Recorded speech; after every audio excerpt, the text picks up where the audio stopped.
The Crucible is an arena mode in Grim Dawn that is separated out from the main game. In the Crucible, you take on waves of enemies that slightly increase in difficulty with each wave, and there are 170 waves to fight through in total. There are 10 different arena styles that you can choose from, or this can be randomized if you like, with each different layouts and designs. Just like the main game, there are 3 difficulty modes, and these are Aspirant, Challenger and Gladiator, and you must complete 100 waves of monsters to unlock the next. The greater the difficulty, the greater the challenge, but also the greater the rewards too. To start off, you talk to Lokar and choose to begin.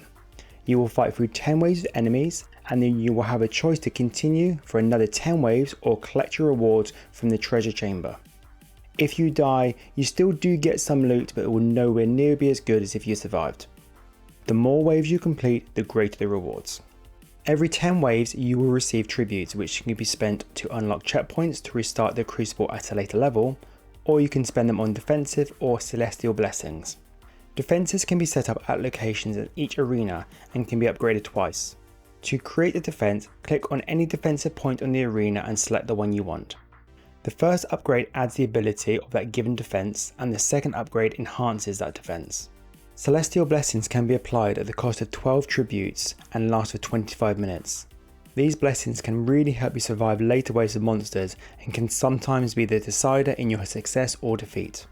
Mutators will be applied the further you go, with the first being applied at wave 31 and the fifth being applied at 131. Red mutators affect monsters and yellow ones affect the player. If you're ever unsure what any of these do, just mouse over them and they will explain to you. As mentioned in my Shattered Realms and Challenge Dungeon videos, these mutators can really sway the outcome of the Crucible. Sometimes they will work with you, and other times they will really set you a challenge. To measure your performance in the Crucible, each game is given a score, and this is put on the leaderboard.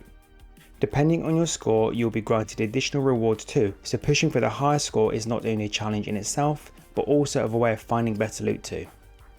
At the start of each wave, there is a bonus timer, and if you beat this timer, a multiplier is added that helps you increase your score further. An additional challenge, however, is that each time the multiplier is increased, the next wave timer is shorter. You can add to the timer by defeating heroes, bosses or nemesis monsters, of which will grant a little bit more time each to kill. 2 tips I have for the Crucible is that you can also use tribute points to purchase devotions. The first 5 devotions only cost 3 tributes each, and from then on they cost 5 each. This can be a good way to access more devotions if you're struggling to find more devotion shrines in the main game.